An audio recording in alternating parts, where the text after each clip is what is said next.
Okay, turning 50 in the lockdown was, it got me to be quite cathartic about how I was going to react. I have two tween kids who were all of a sudden had to self-regulate online for school. My husband and I were both stuck in the house together, working. And I think my brain just kind of went back to a time where I had to figure things out on a quick turnaround. And that was when I was working in the corporate world and being thrown things left and right. And this story that I'd been kind of mulling over in my head for 30 years sort of it started getting clear.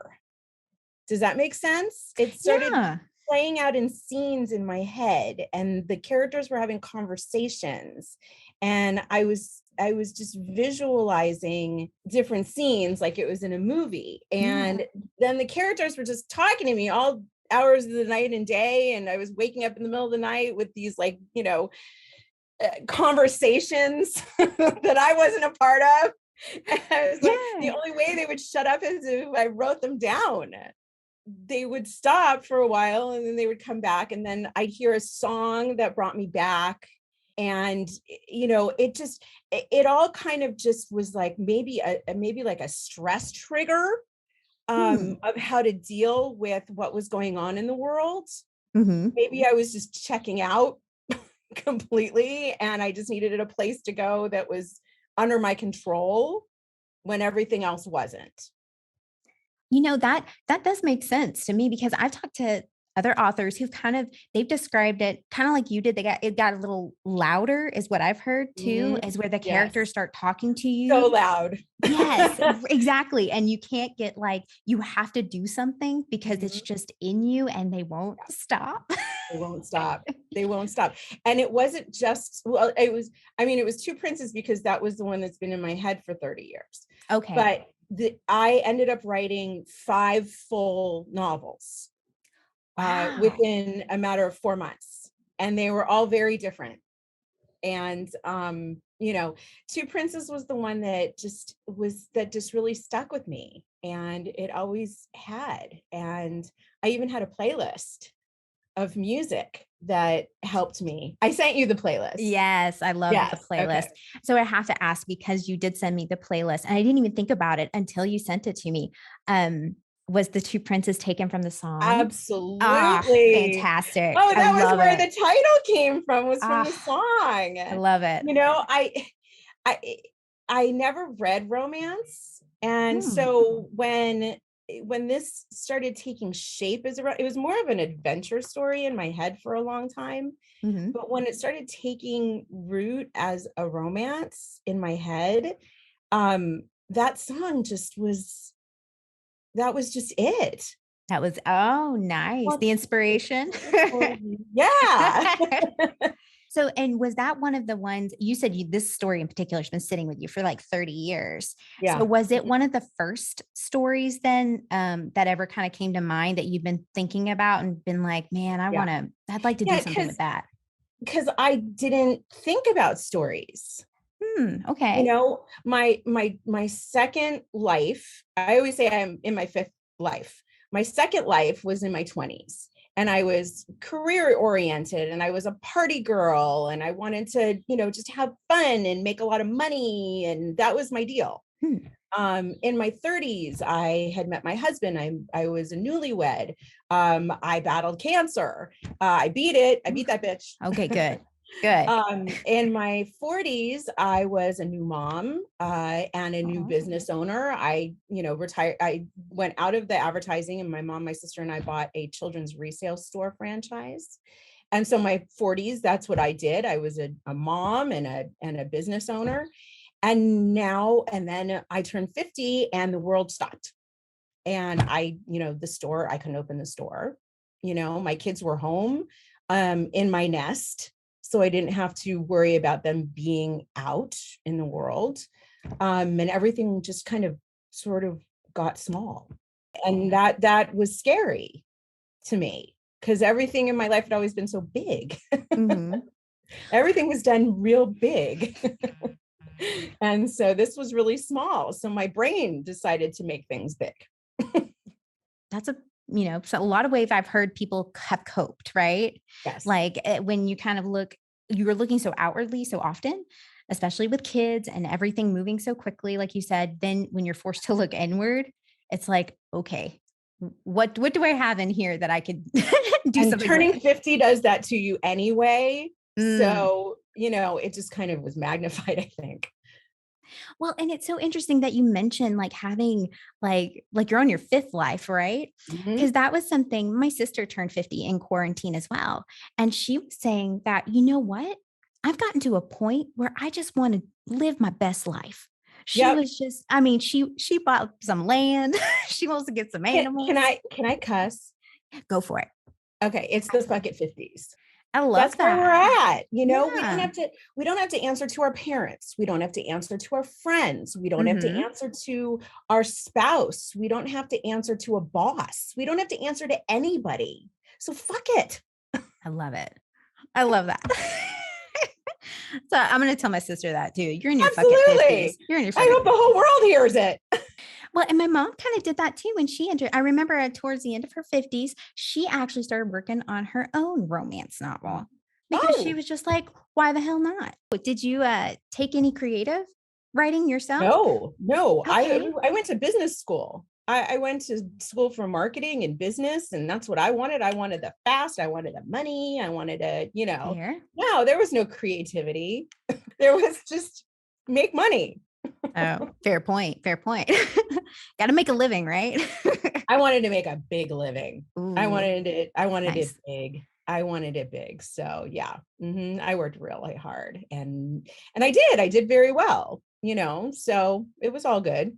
And I could see that translated a little bit to Two Princes because you got a lot of suspense. Everything was real big. You got royals in there. You got Yeah, like lot of like 90s, a love triangle. You got a yeah. lot of stuff going on, and It's I loved it. big. It Yeah, it's is. pretty big. It was, but it was so to me, I loved it so much because I love like suspenseful kind of romance, like Oh, with that good. Me element too. action. Oh, Yeah, yes, like I mean, romancing the story is kind of taken from romancing the of stone. course it So I was. mean, come on, girl. Of course it was. But like I love how you kind of channeled that. Was that like some of those 80s and 90s films, which had a lot of action in them, Of but a course. lot of romance? Of Like, course. were you like consciously doing that or just kind of going off of what you loved a lot? It's well, it was actually what I read because Mm, I'm an okay. avid reader, but I just didn't read romance. I read spy novels and thrillers and mysteries and Oh, treasure hunts and those kinds of things. But Romance in the Stone is probably it is probably my favorite movie. And the Saint, you mentioned the Saint yes. in your notes. There's another one called American Dreamer that not a lot of people Ooh. remember. American Dreamer, she was a housewife that entered a contest to write a fan story about for a romance series Mm, about a very adventurous, very sophisticated French crime solving woman. mm, And she wins the contest, goes to Paris, gets hit on the head, and thinks she's the character. Into all of this intrigue and this political stuff. It's a great American Dreamer with Joe Beth Williams. It was a great movie. It was so fun, so much fun in like the realm of Romancing the Stone. oh, I Yeah. love that. I'm gonna have to Oh, it check was a that great out. movie. Great movie. Yeah, I'm surprised I haven't heard of it because I do love like anything like if it's like I'll usually sometimes look up, okay, if I like Romancing the Stone, what else would I like? Oh, American Dreamer. Yeah, Okay, I mean, definitely it's check it not out. one of the more popular ones. It doesn't have big box office stars, but oh my God, what a great movie. What made you kind of then want to write romance or at least kind of your foray right into it? It's a tiny bit cringy. So I just want to put that out there. I don't Okay. know how many trigger warnings are out there, but when I turned 50, I went to get my physical. And my doctor was like, everything looks really good, blood pressure, blah, blah, blah, blah, blah, all this stuff, um, cholesterol, whatever. Everything was fine. Except that I had a very low number of testosterone. Did you know that women had testosterone? Because I didn't. So the doctor suggested that I get a pellet put under the skin and it'll dissolve and it'll feed me the hormone. Okay. The only thing is that the dosage was too high. Oh no. And I'm reading one of my adventure spy novels, and they had like a little hot moment, and something triggered in me. And I kind of attacked my husband. and it flipped this switch. It flipped a switch. And now Two Princes is a little hot. It is. It does get very steamy. It's pretty steamy. Mm-hmm. And it's not, it wasn't something that I had thought that I would write, but it was just came pouring out of me. And it just, I wasn't an innocent saint in my 20s. I had a kind of experience to draw on, and it just kind of, I don't know, it just kind of flowed out of me. And so that is the essence of why this became a romance, and why I have 4 other books that are romances, 3 short stories, and they're all romance now, and that's all I want to read, and that's all I want to have in my to be read files. All I want is romance now. I just want more and more and more of it, and I want all the tropes, and I want all of the pining and the hot scenes, and I want all of it. I love it. I've only been reading it for 2 years. You know what though? I have, and I can't draw on experience. Maybe you can if you've read romance longer. I can't draw on any experience of books that were the 80s romance or the 90s romance or even the early 2000s romance. I'm only drawing from more contemporary right now, or Jane Austen. Those are the only 2 references I have. And so, I have the real innocent Victorian pining kind of stories that I read way back in high school, and then skip forward to my 50s, and I'm reading these like hot, reverse harem, I know, right? BDSM stuff. Yeah, like the erotica, really, or the really monster. And the ladies on TikTok, they really like that kind of stuff. So I'm getting some recs from them, and although I have to dilute it sometimes. I'll like read like a real hot one, and then I'll like kind of go back to like a slow burn, pining kind of thing. So I'll like go back and forth, but I love the tropes. I mean, all of them are so fun. And it's like, what you're getting into, that there's going to be the older brother's best friend, or that there's going to be the small town, second chance romance thing. What you're getting into, and that's good, because I want to read what I want to read, what I'm in the mood for. Right. Exactly. And I've mentioned it before, and I've read romance for quite a while, since I was probably like preteens. But once you get into it, you just kind of want, like you said, just want more and more. Yes. And that's kind of the fun thing about romance too, is there is very much a formula to it. I think we just kind of, our brains are wired in a way that we like formulas, right? We kind of know what to expect. Yes. But you can do so much within that formula. Absolutely. It's like having an outline and then making little notes in the margins. Exactly. And but your notes are going to be different from everybody else's notes. And drawing on experience of being in love 1,000 times is I've got all of these different kinds of ideas of what romance is. And that helps also to make the stories different. And that's, I love when people bring that kind of authenticity, because Corey felt like the heroine. Corey felt like a real person to me. The 3-dimensional characters are so important. Yes. I agree. Yeah.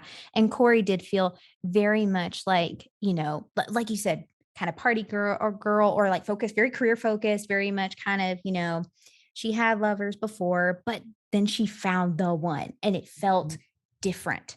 It felt different. Yes. And you conveyed that, you wrote that beautifully, because you could tell her and Jay had that chemistry, right? They had just that wonderful chemistry. And the opposites attract is something that isn't popular right now.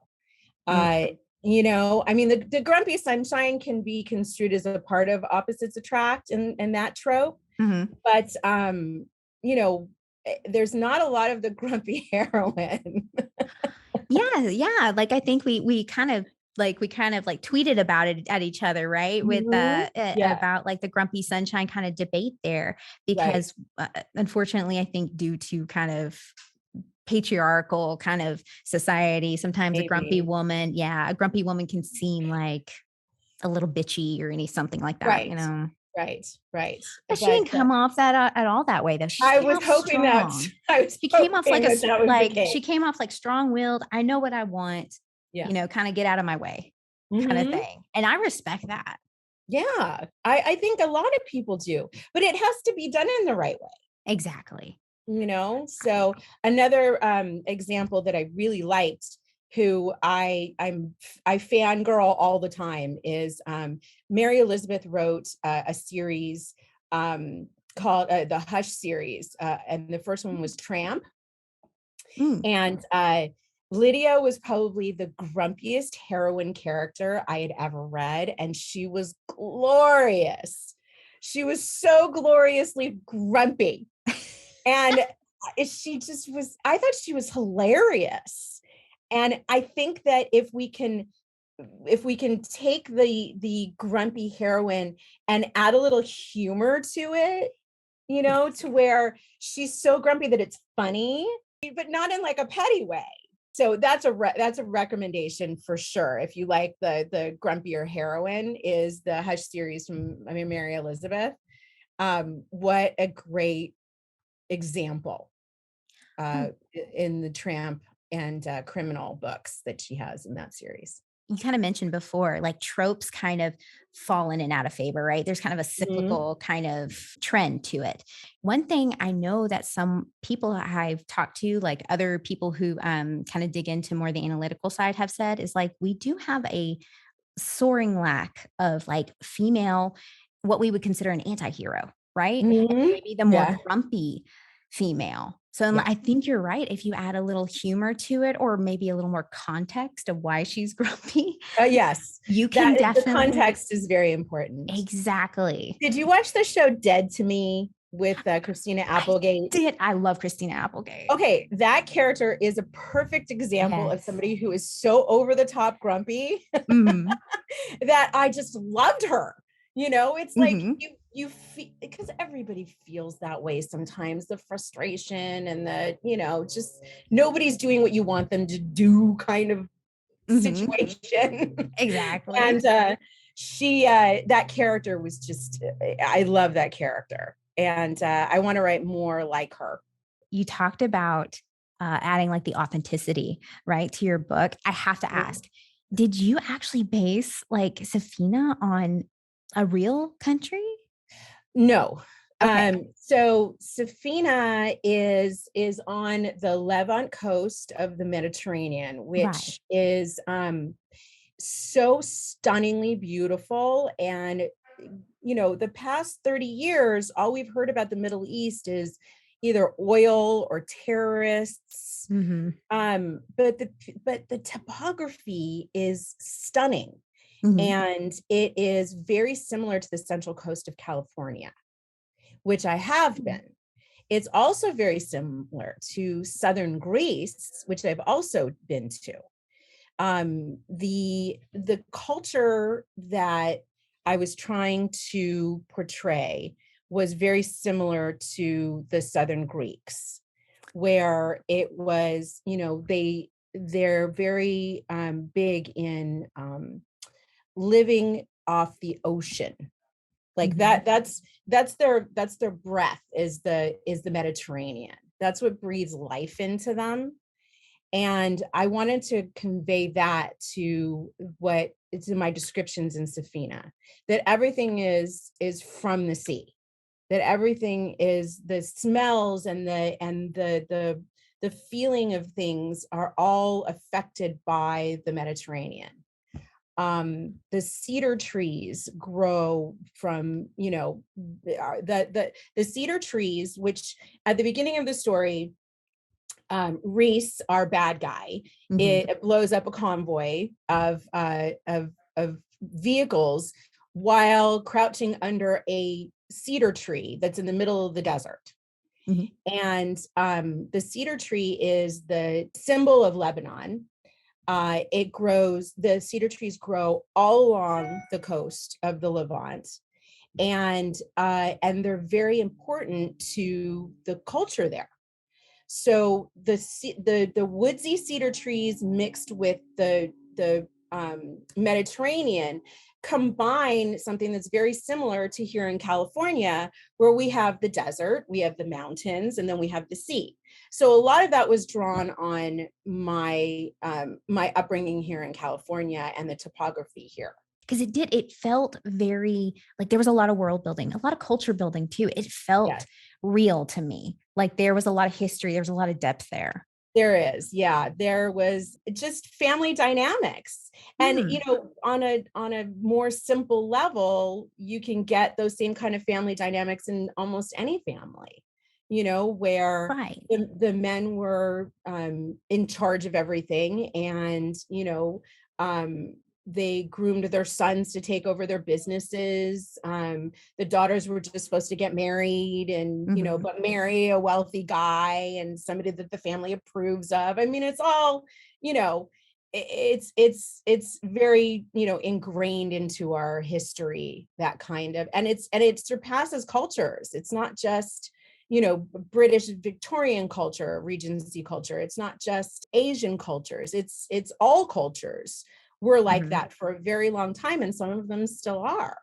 Showing the dynamics of the family and how each member of the family might be treated was something that I looked very close into. But drawing on, the Regency stories of the royal families. And, even at one point, Corey refers to how the only thing that she knew about royal families was from Jane Austen books. That's the only thing she knew of. That, oh my gosh, when they find out I'm an insufferable harlot, they're going to pay me off and send me to the Americas. Well, and I like how you kind of leveraged that, and especially the 90s too. I mean, it still happens today, but in the 90s, it was even more prolific, right? That men are the ones who take over or take charge as opposed to women. And you even call that out when you mention Azari. Yes, Princess Azari. Yes, Princess Azari was smarter and better actually at kind of ruling than her twin brother, but she kind of got sidelined because she was a girl. Exactly. Right? Exactly. And the twins were a funny thing. I'm an identical twin. And I love writing twins, especially when it's a boy and a girl, because they are so similar, but so different at the same time because they're a boy and a girl. But, I like to draw on the fact that they would have the same kind of facial expressions or, mannerisms that you could tell that they're twins, even though it's a man and a woman. But yeah, with the king, Nico, who had been thrust upon being king and really just, liked women and wine and song and poetry. And then his hard-nosed sister who knew how to get things done and could read people and, Exactly. So exactly. but she's a woman. So, she got sidelined, like you said. And then you can flip it to where, she's the flibberty gibbet and he's the serious one. I mean, it's family dynamics are like that. That's what's so fun about writing them, is that you can flip things upside down and you can, sort of take little things like, the fact that Azari, knew exactly how to negotiate, get the women. We'll talk to the women and they can convince the men. Like from My Big Fat Greek Wedding, the women are the neck. We can turn the head. any way we want. So you really leveraged the 90s settings, I felt like, to the utmost degree, like with the, like I said, the kind of the dynamics there with the Middle East, because I know there was a lot of tension at the time with the Middle East and kind of that upcoming war. So you kind of utilize that all to your We were benefit. coming off one war before the second one. This was the first one that started in Right. 89. So it was in Okay. between the two. Ah, So there had already been one of the reasons that I wanted to set it there was because in the late 80s, early 90s, we started hearing about all these little countries for the first time. The Kuwaits and the Qatars and the Jordans. And I had never heard of any of these countries before. mhm. And they all had so much money and royal families, and I didn't know about any of this. I thought there was like, the Saudis, and they were the royal family and they had all the oil and that was it. But there's all these little itty bitty countries there, and they all had their own little dynamics going on in their own little royal families. And in college, I had a couple of friends who were first generation Americans. And they both of them, one of them really loved like gangster rap, and the other one really loved heavy metal. But they were from these very traditional Middle Eastern countries. Their families were. And they both drove these like brand new souped up BMWs and had all this money. And it's like, who are these guys? I mean, they're the same age as me. They grew up like right down the street from me, but who are they? Right. I got a BMW at 19, Jeez. So I became friends with them, and I went to my friend Rasha's house for dinner one night, and they had a housekeeper and this big, huge house with these, high ceilings. And I mean, it was over the top. Wow.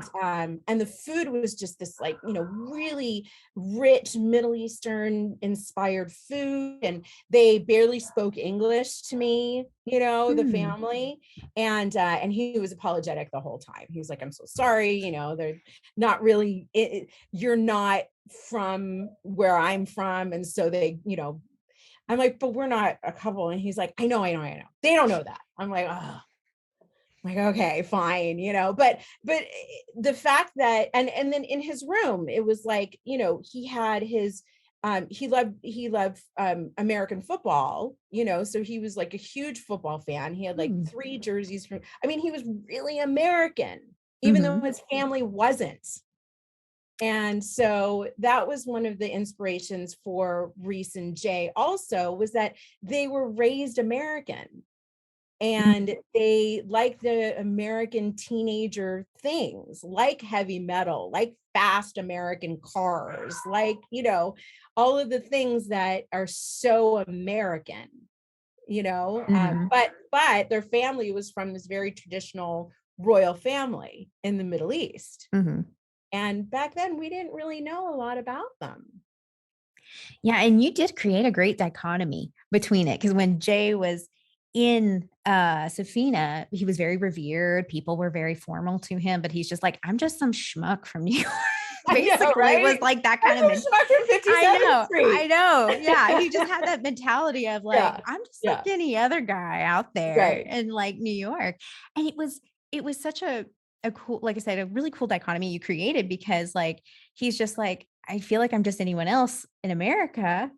And yet when I go back to this country, it's kind of a big deal, right? You wanted him to be the leader. Yeah, exactly. And you could feel that there was this kind of push and pull of like, but do I stay because I have a whole nother life in America, or should I really lead these people, and that's, and it was no spoilers, but it resolved. Don't worry. So we're good. It's a romance. It is. That's of course, we got to have our HEA, right? Yes. Absolutely. Oh, and just to clarify, it is a standalone, correct? No. Oh, it isn't? Okay. Good. Good. I kind of left the door open. I have a prequel. I have Azari's story. Oh, I love Azari.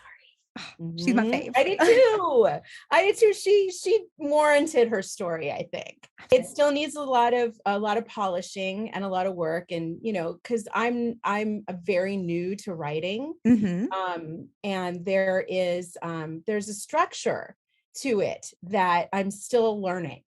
And so I've had, for Two Princes, I had an amazing coach who, took a mess, an absolute mess, and helped me make it, readable. And then my publisher at Parcel and Page, she really, really polished it and tightened it and made sure that that the story kept going, and it didn't have any awkward pauses, because I have full dossiers on my characters. I mean, I could go on and on and on about the food they like and their favorite color. And one time, the dog got stuck in a well. And, I could go on with the backgrounds of these characters, but, I had to pull it back. I know. A lot of times it hurts to kill your darlings, right? It really does, because I had a whole story on how Reese and Corey met, and it kills me that history needed to be pulled back, but it did. The pace of the story suffered from it, and so we needed to keep it going, beat. So it worked out, but maybe a bonus chapter one of these days. Oh, fantastic. Well, and that is something I will say, like, I would call this, like, one of my other guests had mentioned that she likes to call her books a easy beach read. And this is exactly how I would kind of categorize this too, because I just kept wanting to go. Like, there was so much, it wasn't overwhelming, but there was a lot, it just kept moving. Kind of like you said, it was just like, we never slowed down too much. It was just kind of like, you could easily just kind of keep flipping to the next page. And before you know it, it's like 3:00 in the morning. And you're like, what am I doing? I think characters do that. I think when you have the B and C characters that have something to something important to give to the story, that you can add them in, like the captain and how his father, Reese killed his father, and how all of a sudden he wanted revenge. So that's a whole other story within the story. How Nico the king wanted his home back. That was another part of the story. So bringing in the B and C characters, and Azari also obviously had a big part of the story as well. So bringing in all those other little characters really does make the story go forward, I think.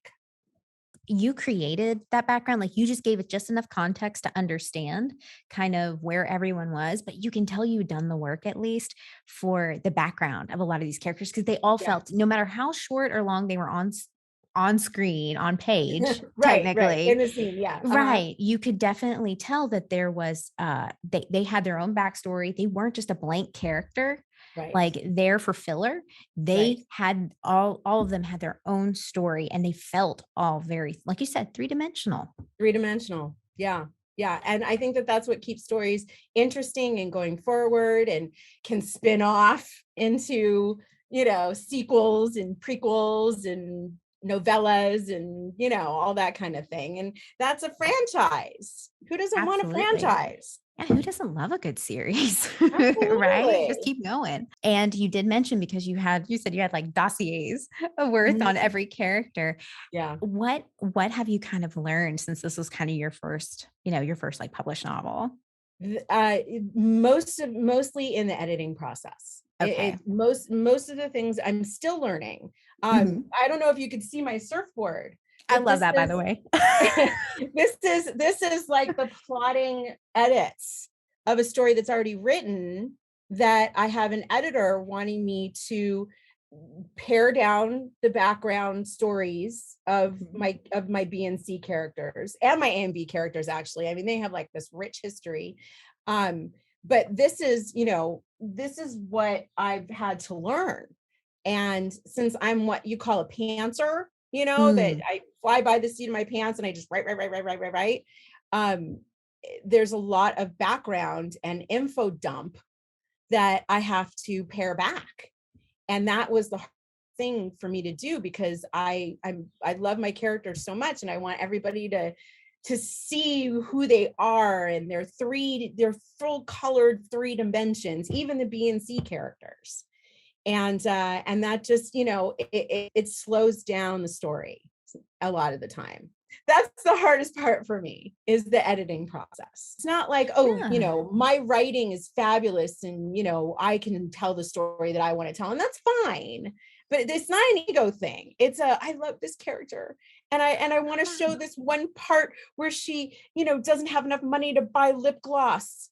Mm-hmm. And then she finds a $5 bill on the floor.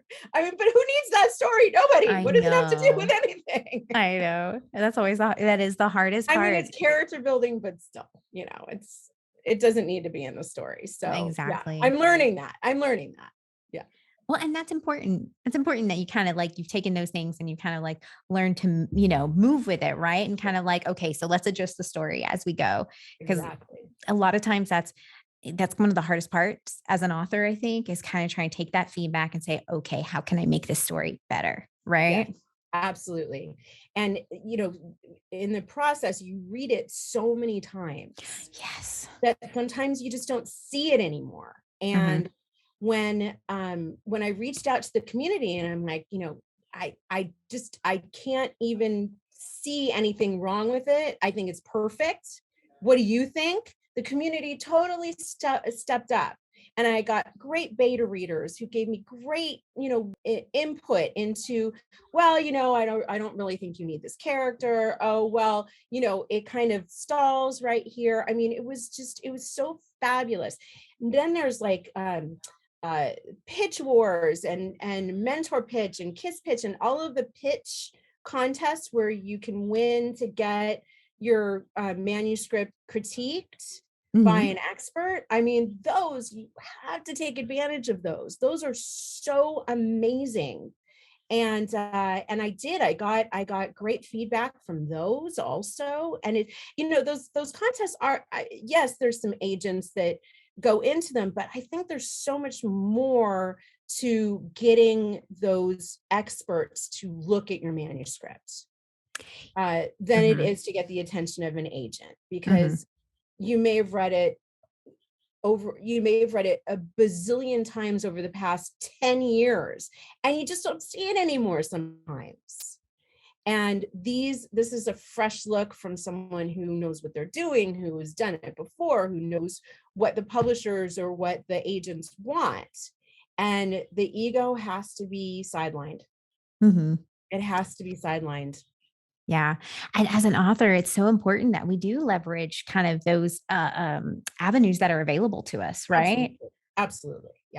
I love that you mentioned the utilization of like I said, the online community, or those experts that are saying, we want to do a pitch war. So kind of pitch us your idea for a story. Yeah. A lot of times they'll add really great feedback. And that's what I found too, is I've found beta readers or friends through that community who have helped, they helped, I think, grow me as an author. Absolutely. I think it's an important thing. This is just a PSA for all of my listeners. So if you are an author, utilize absolutely that. The networking was something that I had to do in my second and third lives, and it's so important. But this community is so open and willing to help that it makes it so much easier to reach out. There is kind of a camaraderie there, right? To where people are open, and everyone I've talked to who's been on this podcast has been more than happy every single time to be here and talk. Absolutely. So people are willing to give their time and listen to podcasts like this to get, a little bit of insight. And, it doesn't have to be from the multi-billion-dollar selling your book at not only Barnes and Noble, but Target and the airports, and being one of those huge authors like that. Everybody's been in the trenches at one point. And listening to people who are in the trenches with you at the moment, it's been cathartic. Exactly. Yeah. No, I will talk to my author friends sometimes and be like, we have these author problems where just like, you guys know when you have like this one scene that you just can't Mhm. write and you're just fighting every word. Yes. Like sometimes Yes. you need those bonding moments, right? Yeah, it's Someone true. It's understands you. absolutely true. Absolutely true. This is something I've kind of asked other author friends before, and I know I've kind of looked at it to myself. So, is there anything you kind of wish you'd known before, like before starting like your writing journey? Is there Before anything in starting the writing journey, Yeah. it's all so surreal. Um, I mean, I just, in less than 2 years, I had a publishing contract. It was yeah, it's still really, really surreal to me that I got to this part. I never thought I wanted to be a writer, and I never thought I wanted to publish a book. So did you seek out publishing? So how I did that did. kind of come So, about? Okay. well, when I wrote this, I'm like, okay, yay, I wrote it, but now what do I do? And so I just started doing research on the publishing community and talking to, being a part of the social media communities.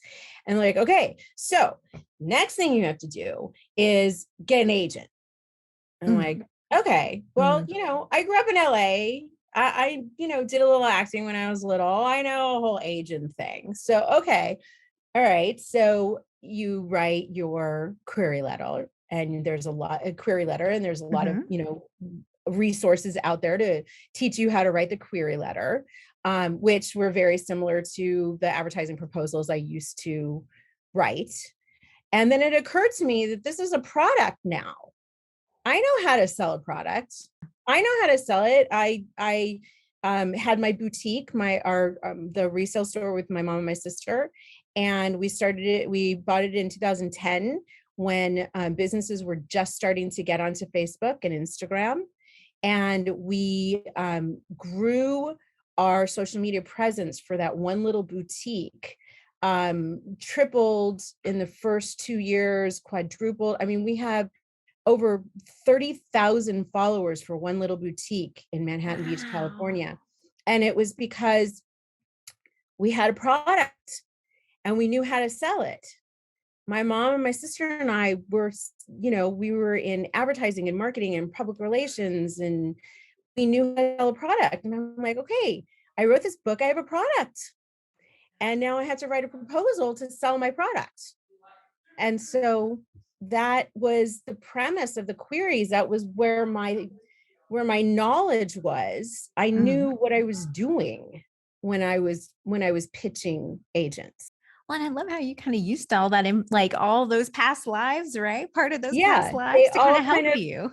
they all just kind of coagulated together, and was able to put this package together, with the pitch on Mhm. the Twitter pitch, with the query letter, with the the summary, all of it. I had done for countless products and services before, and so it was, I kind of knew how to do it.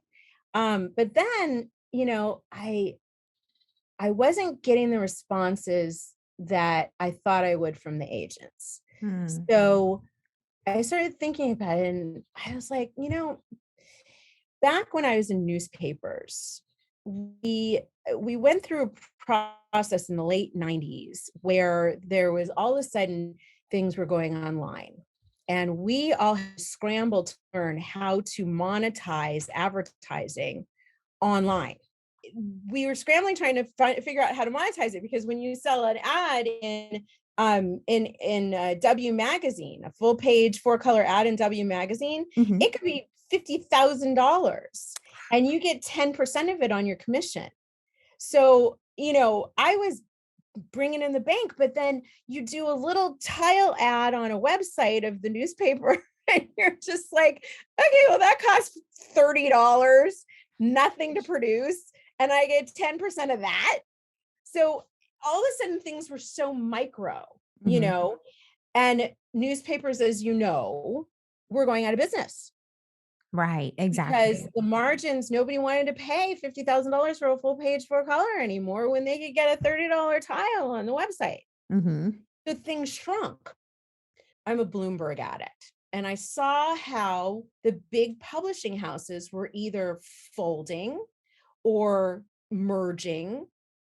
And there's only what, 4 left? I think so. Yeah. 4 or 5. And the agents, and there's hundreds of agents, and the agents only pitch to these 4 publishing houses for the most part, because that's where they get the bonuses from. That's where they get the big marketing dollars and the international distribution and all of that. Right. So on a 2-tier level, the e-reader and ebooks were very similar to what was happening with the full page in the magazine and then the little tile. The margins shrunk. And 80% of readers read on e-readers now. And so when you're not selling a $20 book, but you have everybody downloading a $3-4 e-file, the margins shrink. We've talked about before that self-publishing is kind of the great equalizer, right? Yeah. And we got the same amount and small presses. Exactly. And like you have the same amount of authors, if not, actually, I heard the numbers grown now for the amount of authors. Yeah. And you only have, and you've had, like you said, a shrunken amount of the big publishing houses. Exactly. And you're just creating a bottleneck. Exactly. And so what's so great is that from the ashes is the entrepreneurism, which we saw also in the early 2000s, where now, unfortunately, we didn't know what we were doing. So we created a bubble that popped, which we learned from it. It's all good. It happens. Some people lost money. Some people made money. It was all good. It was a real good learning process. Exactly. And so for the early 2000s, you saw a lot of entrepreneurism. You saw that there were websites that were coming up that were a little bit more edgy, a little bit more willing to take risks than your local newspaper or the New York Times or the LA Times, or, they were willing to take a little bit more risks when they were reporting stories. And so the advertising dollars that were smaller, they were able to get smaller companies to advertise. So all of a sudden, the smaller companies were getting bigger, and the smaller publications were getting bigger because they were online and didn't have the overhead of printing. Exactly. Yes. So this is so similar to that of what's going on in publishing, is that with e-readers and ebooks becoming so popular and so easy and user friendly, I'm a huge advocate. I have Kindle Unlimited. I love my Kindle Unlimited, because there's a lot of self-publishing. And, if I were self-published, I would have pages and pages of my characters' backstories. Thank God for this, for Parcel and Page that took my story and edited me and pulled me back and held me there. Specifically romance, but there are like a ton of books and genres that do this, where they just kind of pump out all these stories, and they're pretty, they're so easy to kind of, okay, I can download this with I have the same, I have Kindle Unlimited. So I'm just like, if you're an avid reader, I want that one. Exactly. Yeah. And like, I'm always reading on my phone, and I travel quite a bit for work sometimes. So I'm just like, well, that's an easy read on the plane. So I'm taking that one, obviously download all these, but yes, it's just, there's so much content out there nowadays. And you do need, I think, if you're self-published and you can do that, more power to you. Awesome. But I'm kind of with you on, sometimes you do need a mediator there, and to help rein you in and kind of walk you through the process, especially if you're so new to it. Absolutely. Right? Absolutely. I'm still learning. I'm still learning. Now, I do have to ask, since you made reference and you're kind of pointing at that surfboard, that wonderful, I love it. It's so on brand too for your surfer story. I have, yes. So I was in a kind of an outer body experience when I wrote a different book. And it was a little bit more of a romancing the stone kind of dual point of view, a little bit of rom-com, very different than Two Princes. It's because Two Princes is written third person, which was great because I had so many characters and I needed to get into all of their heads.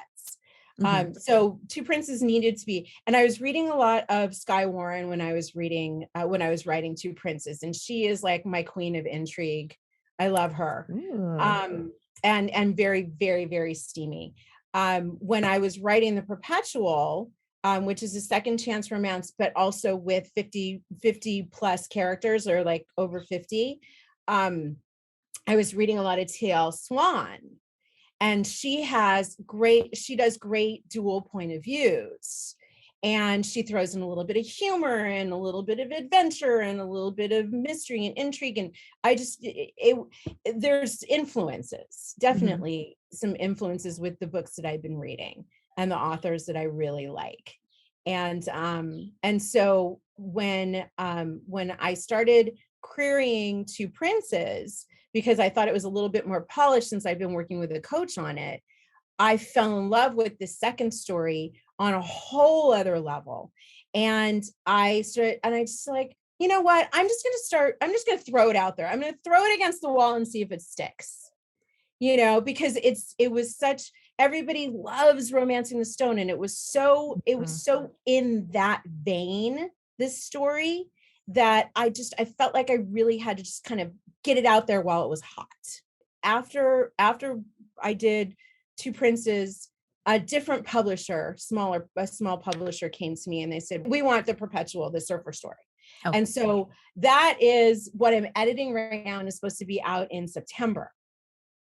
So from not ever writing before, I have 2 books coming out. Yeah. And all within a couple of months of each other, like 3 or 4 months. That's amazing. Was The Perpetual 2 one of the ones? I know, it's exciting, girl. You should be excited. It's insane. I know. It's kind of surreal. It is. It is. It's totally surreal. But how awesome is that you've kind of pivoted into that? And man, you went hard. Go big. Go big. Yeah. Fuck it 50s, man. There you go. Go big. I love that. And was The Perpetual one of those stories you had already written within, you said like that 4 or 5 month period? Okay. Yeah. That was my hormone induced. Well, now I know what to expect. That's good. That's good. I like it. It's going to get a little, medium. The Perpetual is super steamy. Probably more than Two Princes. So yeah. But it moves the story for, it doesn't it's not there for gratuitous reasons. It's there because, it's there because it moves the story. It's part of the story. So, and turning 50, I didn't want to be the old lady. And I still wanted to be seen as attractive and desirable. And it's just hard to feel that way. And I wanted to write a character where she didn't feel that way. But then a guy from her past comes and reminds her that she is. And it has nothing to do with the fact that she put on a few pounds or that she has some wrinkles around her eyes or, that it's sexy as a state of mind. But you're right. It is kind of like that. Fuck it 50s. It's like the sexy is a state of mind. It is. And I think you're only as young as you feel, right? Yeah, absolutely. And I wanted to write a character like that. And then, when it comes to Princess Azari, also, I started a 3rd book with the Salas family. And that one, Azari gets a second chance with an old lover. So, because she's a widow in the first one, she's just recently widowed in the first one. So yeah, I really would love to tap into that very, very small genre. It's small, and I realize that it's not going to be the most popular. I mean, there's not a lot of people in their 20s that want to read about people in their 50s having sex. Sometimes I feel old, sometimes I don't. It depends. But the good news is that my husband's also old. So there you go.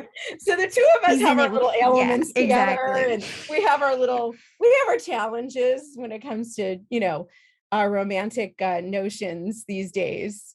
Things change as you get a little bit older. Yeah. So I love that that's kind of incorporated there, and you get to see good. Then you'll love the perpetual. I can't wait. You just said romancing the stone. So I was just like all on board no matter what. Oh yeah. Yeah. I mean, with me, it's so funny because I was writing a sequel to the perpetual, and I was like, oh God, I can't do another kidnapping because every one of my stories happens to have a kidnapping, and I had to pull back from the third kidnapping story because that can't be my brand. That's true. That's true. It becomes one real quick because we did. Oh yeah, for sure. And I love a good fight scene and a good chase scene. So yeah. Yeah, just amazing. Just like perfection. I thought the Two Princes really delivered on all those fronts. God. So I loved, like you said, great action. I was on the edge of my seat. I loved it. So if you're interested in, you want suspense, you want romance, you're looking for, 90s nostalgia, or like royalties, or like the grumpy sunshine trope. I mean, the Two Princes has it all, guys. So I don't want to scare anybody by saying that it's a love triangle, because a lot of people don't like that trope. But yes, it's I mean it's slight. It's a slight love triangle. Mm-hmm.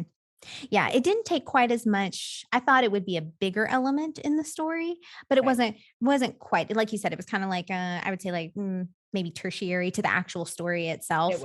But it was there. It was there. Yeah. So, but and in the title, Two Princes, I mean, you're just, Oh, fair point. it is about the song, and the song's about a love triangle too. Mm-hmm. So, but in like a sort of a real watered down kind of way.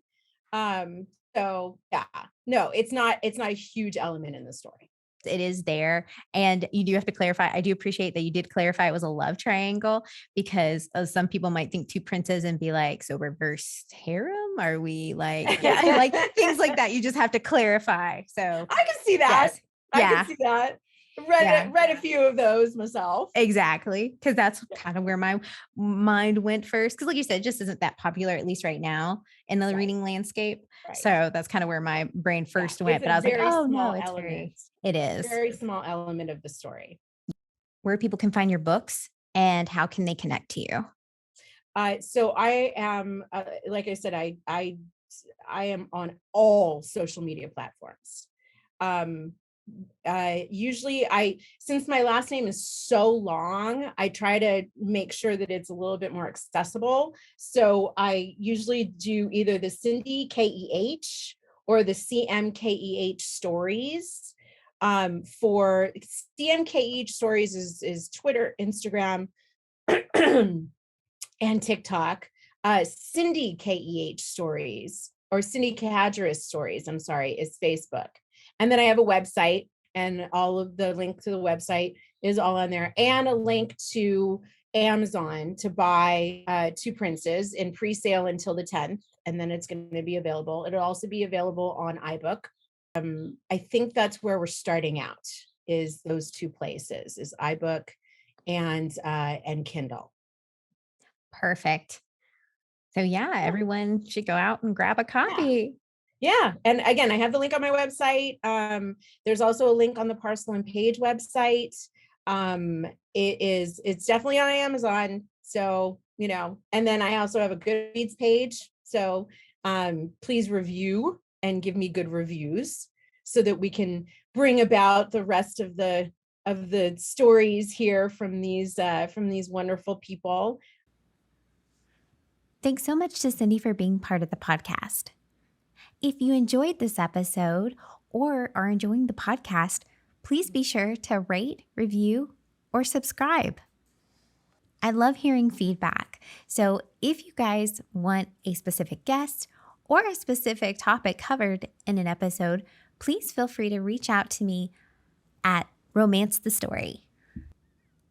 Book recommendations for this episode: Two Princes by Cindy Kehagiaras. As always, stay safe, be well, and keep writing. Bye!